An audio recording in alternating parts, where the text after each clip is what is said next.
सो NEET के respect of view से बोले तो one of the most important topic is your mock test, NEET mock test. Now many of you have messaged me कि भैया मैं तो मॉक टेस्ट दे रहा हूँ बट मेरा मार्क्स इंक्रीज नहीं हो रहा है. And that is main problem actually, because I have also faced same problem at some time of my journey. And I also have messaged some of my seniors like and कि भैया मैं भी marks मतलब कर रहा हूँ भाई, सब कुछ कर रहा हूँ पर फिर भी मार्क्स नहीं जा रहा है एंड एक जगह पर अटक जा रहा है, उससे आगे नहीं जा रहा है. सो ये मेरा भी प्रॉब्लम था and I am here with that particular topic कि how to increase your marks. And basically आज मैं शो करूँगा कि मैं कैसे मतलब मेरा मार्क्स इंक्रीज किया था लाइक मॉक टेस्ट में, कैसे एक प्रॉपर टेस्ट एनालिसिस तुम्हें सिग्निफिकेंटली मार्क्स इंक्रीज करने में बहुत ज़्यादा हेल्प कर सकता है. तो आज उसी के बारे में बात करते हैं. So hello everyone, my name is Sayan Karmakar. I have scored 705 out of 720 in NEET 24 and currently pursuing my MBBS at AIIMS Bhubaneswar. So इसमें जो पहला प्रॉब्लम आता है वो है टाइम मैनेजमेंट. बहुत सारे लोग मुझे मैसेज करते हैं कि भैया मैं तो बायोलॉजी केमिस्ट्री कर चुका हूँ बट थिंग इज मुझे फिजिक्स के लिए टाइम नहीं मिलता है. तो इसके लिए सबसे ज़्यादा इंपॉर्टेंट होता है राउंड मेथड. मेरा एक प्रॉपर एक्सप्लेन वीडियो है about this round method. You can check my YouTube channel and I have explain it in a proper significant way, ताकि तुम लोगों को बहुत कम मतलब टाइम में मतलब कंप्लीट हो जाए syllabus. So just check it actually and apply it. It's very very crucial for you. Now second one is the most important one, that is test analysis.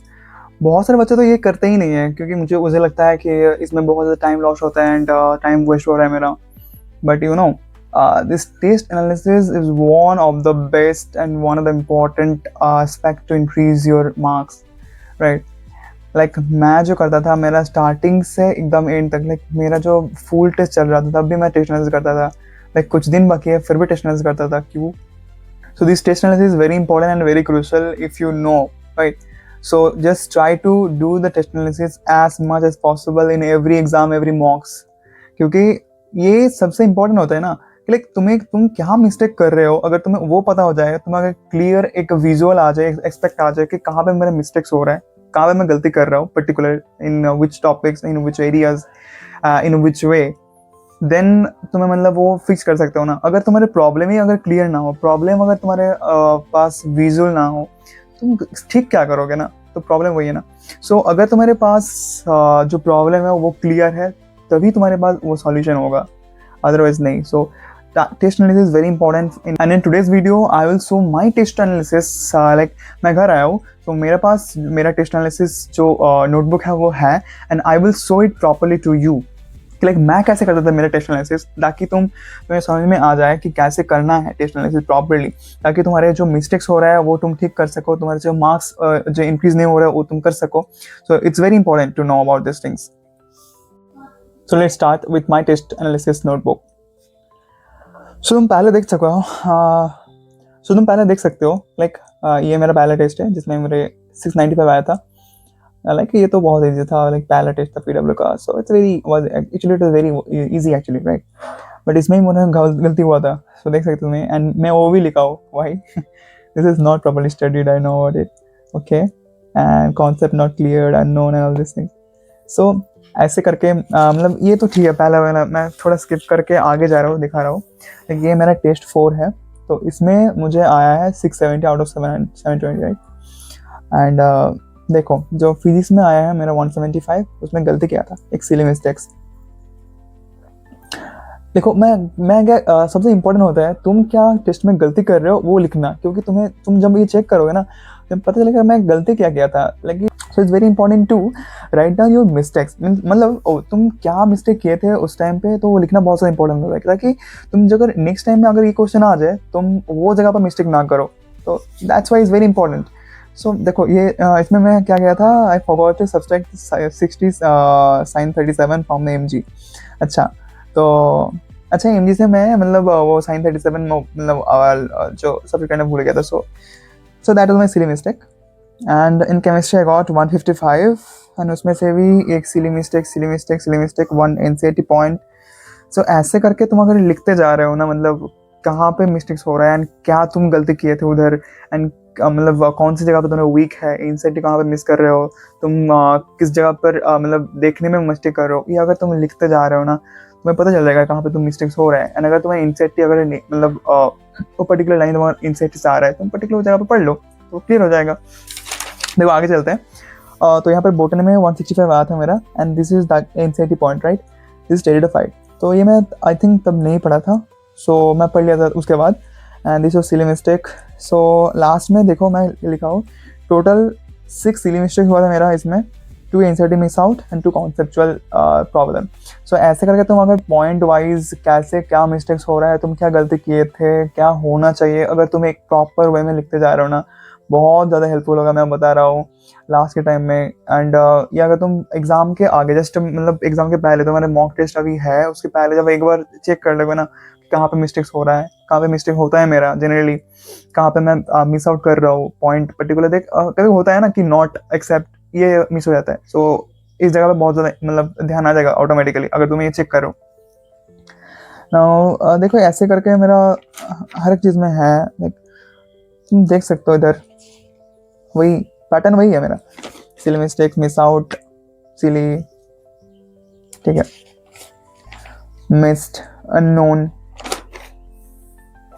Miss site मतलब मैं देखने का भूल कर रहा हूँ, मतलब ये बोला ना इनकरेक्ट, मैं बोल चुका हूँ इनकरेक्ट, एक्सेप्ट, नॉट, ये कभी भी मिस हो जाता है। So this is very important to like check again and again कि what is the question actually.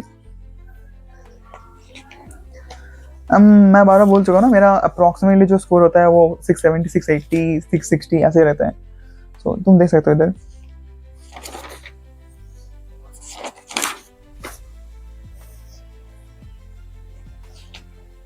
हाँ तो ये मेरा आई थिंक तब के लिए one of the best test था, क्योंकि रैंक 25 आया था मेरा पीडब्ल्यू में, 687 मार्क्स था।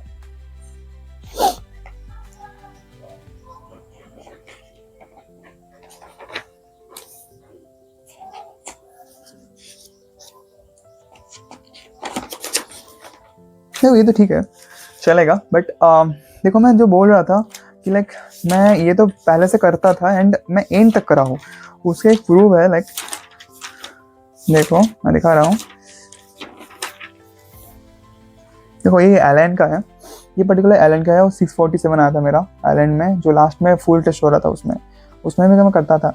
दिस इज आकाश, 670 आया था, लास्ट टेस्ट आकाश का दिया था, प्री टेस्ट आई थिंक। तो भाई ये सारे फुल टेस्ट है मेरे, देख चुका हूँ, 667, 676, 661, 666, 672, ये सारे फुल टेस्ट है। 672 एलन का है ये।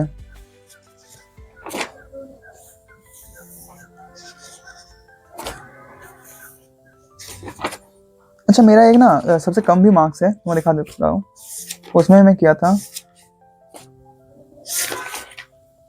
सो इसमें देखो 625 आया था मेरा, आई थिंक सबसे कम था, आई थिंक ऑलमोस्ट, और एक था 619, मुझे पता नहीं ठीक ठाक बोल गया। तो ये 625 मेरा मार्क्स था सबसे कम। सो इसमें देखो मैं मतलब सारे लिख चुका ऑलमोस्ट, जहाँ पे मिस्टेक्स हुआ है। केमिस्ट्री में 153, बॉटनी, जूलॉजी, तो ऐसे करके अगर तुम पर्टिकुलरली सेगमेंट वाइज लिखते जा रहे हो कहाँ पे मिस्टेक्स हो रहा है, कौन देखो एक टेस्ट में मैं दिखा चुका हूँ, एक टेस्ट में मैं प्रॉपर टेस्ट वाइज एनालिसिस करता था, ऐसा नहीं कि मेरा 4 मतलब नोटबुक हो फिजिक्स, केमिस्ट्री, बायोलॉजी, नहीं।